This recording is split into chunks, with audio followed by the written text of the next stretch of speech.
मित्रांनो, जनगणनाच्या नावाखाली एक नवीन स्कॅम वेव सुरू झाली आहे. लोक घरोघरी येऊन तुमची पर्सनल इन्फॉर्मेशन घेऊन फ्रॉड करताय. म्हणून हा व्हिडिओ खूप इम्पॉर्टंट आहे. सगळ्यात पहिले समजून घ्या, रिअल सेन्सस ऑफिसर तुमच्याकडे OTP कधीच विचारत नाही, बँक डिटेल कधीच मागत नाही. जर कोणी हे सगळं विचारत असेल तर समजून जातो स्कॅम आहे.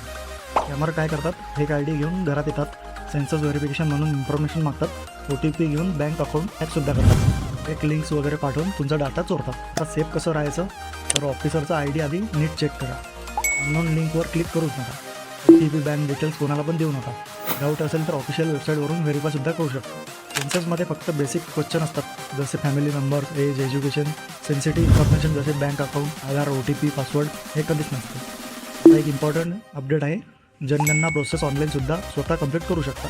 म्हणजे कोणाला घरात बोलवण्याची गरजच पडणार नाही. 1 मे ते 15 मेपर्यंत महाराष्ट्रासाठी डेट आहे. त्यानंतर 16 मे ते 14 जूनपर्यंत HLSसुद्धा तुमच्या घरी व्हिजिट करतील. स्क्रीनवरती मी काही क्वेश्चन दाखवत आहेत, जे ऑफिशियल 33 ते 34 क्वेश्चन गव्हर्नमेंटने रिलीज केले आहेत. तेच तुम्हाला गव्हर्नमेंट ऑफिशियल विचारतील. तुम्हाला जनगणनेबद्दल असा कॉल किंवा काही व्हिजिट झाला आहे का, कमेंट्समध्ये नक्की सांगा.